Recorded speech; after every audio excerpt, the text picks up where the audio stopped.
Sound Money Defense League is a organization focused on restoring gold and silver as America's constitutional money. The United States Constitution, in Article 1, Section 10, explicitly talks about how gold and silver, no state shall make anything but gold and silver a tender in the payment of debts. So when we talk about sound money, what we're talking about is money that isn't subject to big market appreciation or depreciation. Like I mentioned, the US Constitution references this. And sound money is important for two primary reasons. The first is that sound money protects capital and provides stability. So the ability to make long-term plans for the future is completely dependent on the quality of money. If you were taking out a 30-year loan, for example, to buy a house, you would want to know what the dollars that you're transacting in are going to be worth 30 years from now. And ultimately, this is how societies prosper. This is how standards of living are raised, the infrastructure that goes into building civilization. The second value proposition that sound money presents is that it acts as a bulwark or as a defense against big governments that would otherwise spend and tax their citizenry into despair. So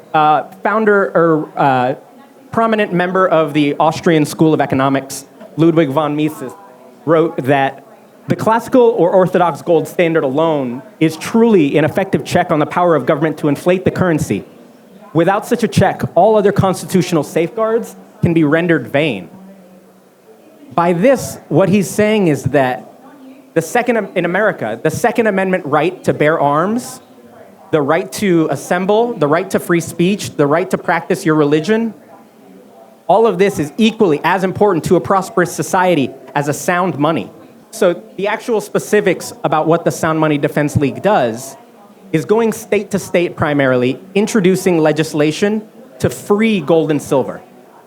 There are many states in the United States that charge sales tax on gold and silver when you buy it.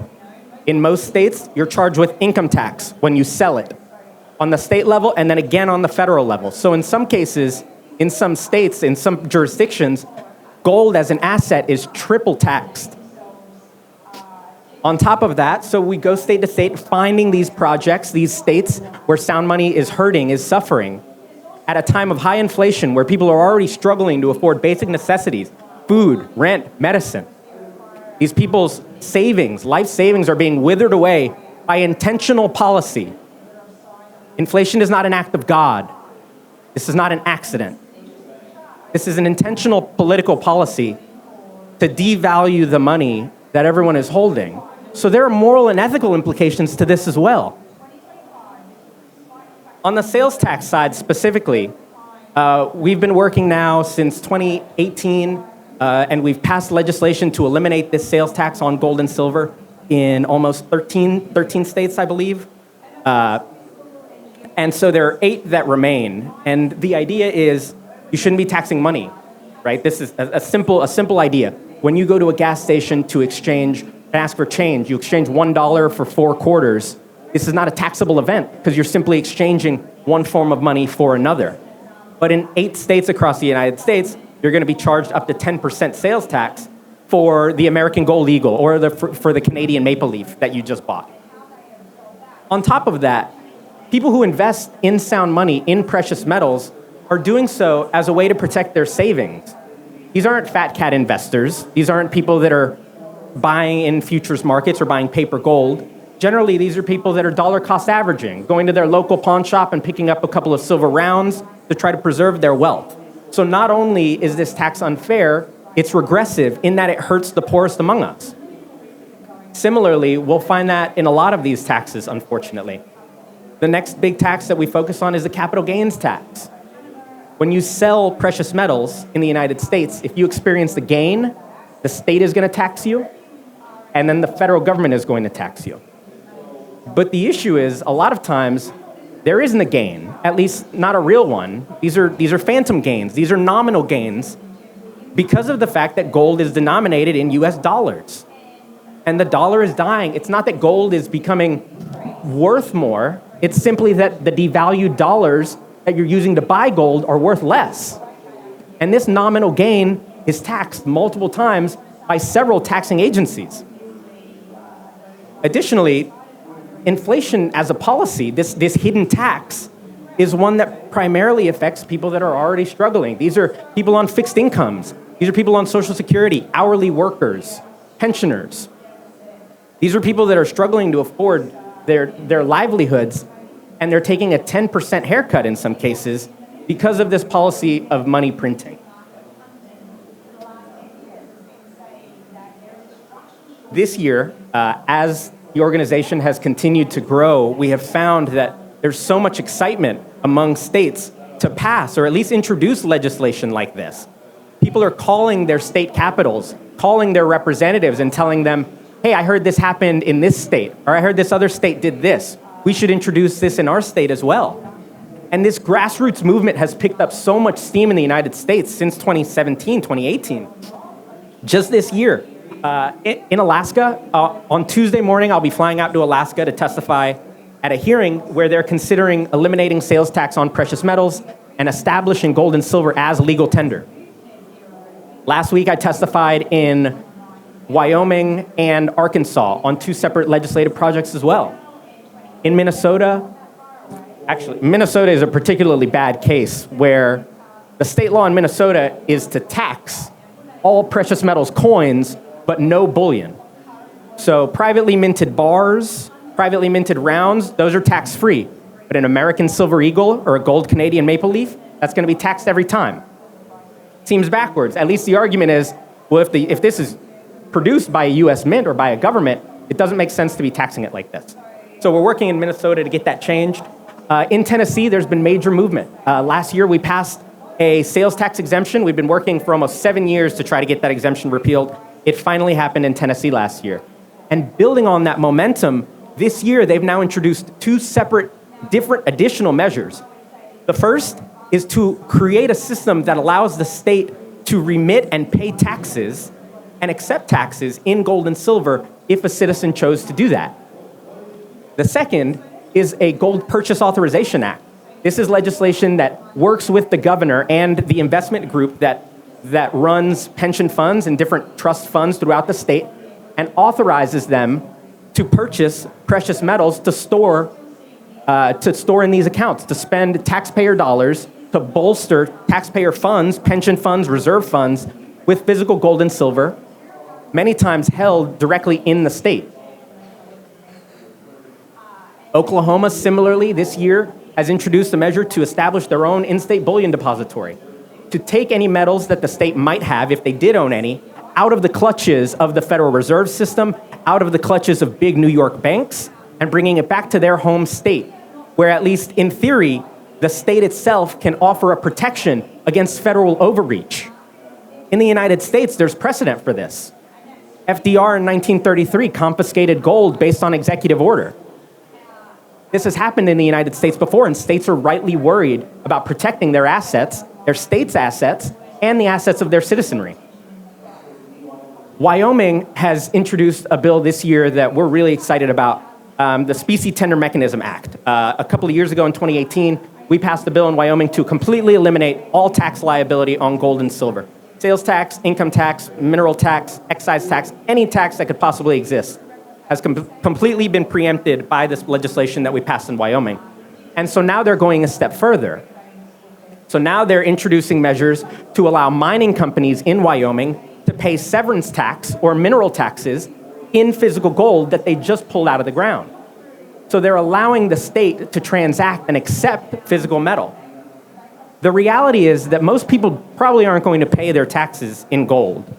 There's a Gresham's law effect here where bad money pushes out good money, so people would prefer to pay their taxes in devaluing dollars rather than their good money, which is gold.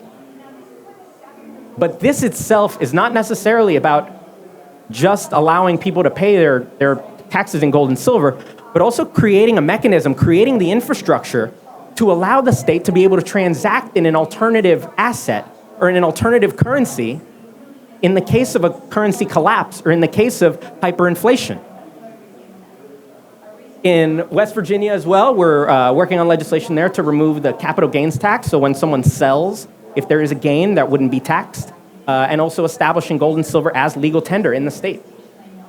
South Carolina has similar bills as well regarding the capital gains tax and the legal tender status.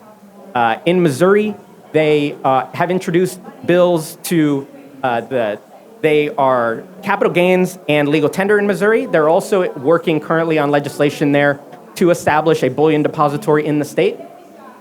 And then Mississippi is working on sales tax exemption as well. That's another state we've been in for more than 5 years. This is a state that is quote unquote Republican. This is a red state, a red legislature, a red governor.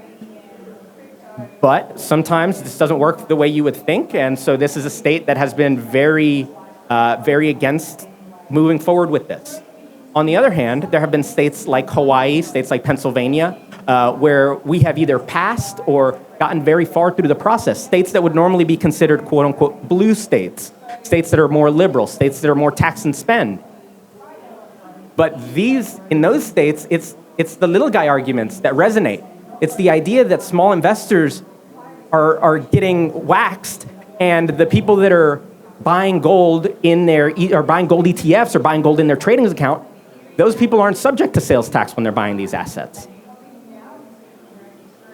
On top of the legislation that we have introduced so far across states, we're also introducing and expecting more legislation in several states in the United States. That's Maine, Washington, New Hampshire, Kentucky, Kansas, Idaho, Iowa, and Arkansas. And these are legislative projects of all stripes. These are projects that eliminate various sorts of taxes. These are projects that establish in-state depositories. These are legislative projects that allow the state treasurer to invest in gold and silver if they want to, and so on and so forth. Additionally, there are also precious metals dealers laws that we also focus on. In the United States, there are very onerous laws regarding precious metals dealers and secondhand dealers. So for example, in Ohio, if you walk into a pawn dealer or a bullion dealer and sell a gold eagle in exchange for cash, they're gonna take that gold eagle from you and they'll buy it. But then they're gonna take your name, they're gonna take your phone number, they're gonna write down your height and your weight, your hair color, your eye color, any notable tattoos, any freckles you might have that might be able to identify you. They're going to write all that down. And it doesn't stop there, because after that, they have to upload it to a police database. And so now, the reality is that one silver eagle is largely unidentifiable from another. So maybe if you were to fence your mother's brooch, yeah, there might be a reason to collect this information as a protection. But as a question of very fungible precious metals, this places a massive burden on the dealer who has to go through this administrative process. They're also not allowed to sell the asset. They can buy it from you, but then they have to hold it in their little police warehouse for 10 to 15 days before they're able to sell it again. And as a question of bullion dealers, that makes it impossible to operate when your inventory is tied up like that. So there are all sorts of pieces of legislation all across the United States, taxes and otherwise, that make it extremely difficult for people to adopt their own gold standard, that make it difficult for people to one day transact in gold. And a lot of that is the friction coming into and out of the metal, right? The taxes, the tracking cost bases, all of the disincentives, so many of them exist from people transacting in gold and silver, and ultimately, that's what we're trying to do. We're trying to get rid of all of these disincentives. These are some states over the last couple years where we've introduced legislation, where we've passed legislation to do, as you can see, a number of different things here. And that's Alabama, Arizona, Arkansas, Kansas, Louisiana, North Carolina, and so on. There are also states across the country that, after we have gone in and passed a sales tax exemption or a capital gains exemption, these tax-hungry legislators will introduce legislation to reinstate this tax. And so then we have to go back and fight. We have to fight it a second time, and we have to play defense against the laws that have already been passed and make the argument that if you come back to taxing these assets, people will stop buying, businesses will leave the state, coin conventions are not going to come in, you're going to lose more revenue than you'd think by collecting from the money of the taxes. So we're playing offense, but we're constantly playing defense as well. And these are some states where we've introduced legislation that hasn't quite passed yet, but we've laid the groundwork to continue to work these bills, to develop relationships with legislators, to develop relationships with free market groups, and bullion dealers and pawn shops within the state, dealers, sellers of precious metals, and working with them and developing these relationships and ultimately getting these passed. All of this culminates in the Sound Money Index. The Sound Money Index is a report that the Sound Money Defense League produces every year that ranks all 50 states using a variety of criteria to determine which states in the United States offer the best pro and most anti-sound money environments in the country. These are rankings that take into account sales tax, income tax, bullion dealer harassment laws, whether the state has issued a gold bond, whether the state has established an in-state bullion depository, and so on and so forth. And then this year, happily, we've introduced the specie tender mechanism category to take account for states that are trying to introduce these measures that allow them to transact more fully, more robustly in precious metals. In the United States, the best states on this issue, Wyoming, South Dakota, Alaska, New Hampshire, and Texas. Among the bottom, you'll have Kentucky, Maine, New Jersey, Minnesota, California, and Vermont. Vermont and California are the only states where we don't actively have pro-sound money legislation in the works. So even on the states that aren't good on this issue, as far as the laws that are on the books today, many of these states are taking steps to better themselves and to create a better environment for the assets. This is a depiction of the index. The darker states are going to be the worst states. The lighter states are going to be better on the issue. Lastly is the federal stuff. So it is certainly true that most of what we do legislatively happens on the state level. There's a reason for that. The reason for that is because the federal level is largely gridlocked. If you're actually looking to pass legislation or make a difference, you're better off going to your community, your own state capital, and trying to make change happen on the state level. That said, we've been working on some federal legislation with a couple of congressmen across the country. Congressman Alex Mooney recently introduced the Gold Standard Restoration Act. This bill would reestablish a gold standard. It would reestablish a peg to the dollar. And notably, it would also force a disclosure of all gold transactions. So there hasn't been a gold audit of America's gold holdings in several decades. We're told that the metal is in Fort Knox. Even if it is in Fort Knox, who's to say it isn't rehypothecated? Who's to say that it hasn't had swaps or leases or any sort of other encumbrances put upon it? So this bill, notably, would call for a report on all the financial disclosures of these American-held assets. The next would be the Monetary Metals Tax Neutrality Act. That's a bill that Congressman Mooney from West Virginia also introduced to take care of the capital gains problem on the federal level. So what we're doing going state to state to try to eliminate this problem, if this could ever pass and just eliminate all of the capital gains in one foul swoop, that would be preferred. Unfortunately, like I mentioned, the odds of legislation like this passing on a federal level is slim. But this continues to move the conversation forward. It provides support for all of these state projects that we're working on this same issue. Oh, and also, in the United States, as a question of capital gains, gold and silver are taxed at a discriminatorily high 28% for long-term capital gains rate. So similar to what you would charge for art or baseball cards or Beanie Babies, the IRS has classified gold and silver as collectibles. And so they're subject to this really discriminatorily high rate. Lastly is a bill that Congressman introduced last year, and this is another audit bill that specifically calls for disclosures of any and all gold transactions in the United States. So that's all I have here. This is my contact information. That's where you can find the Sound Money Index. I am available for any questions. Thank you guys so much for being here.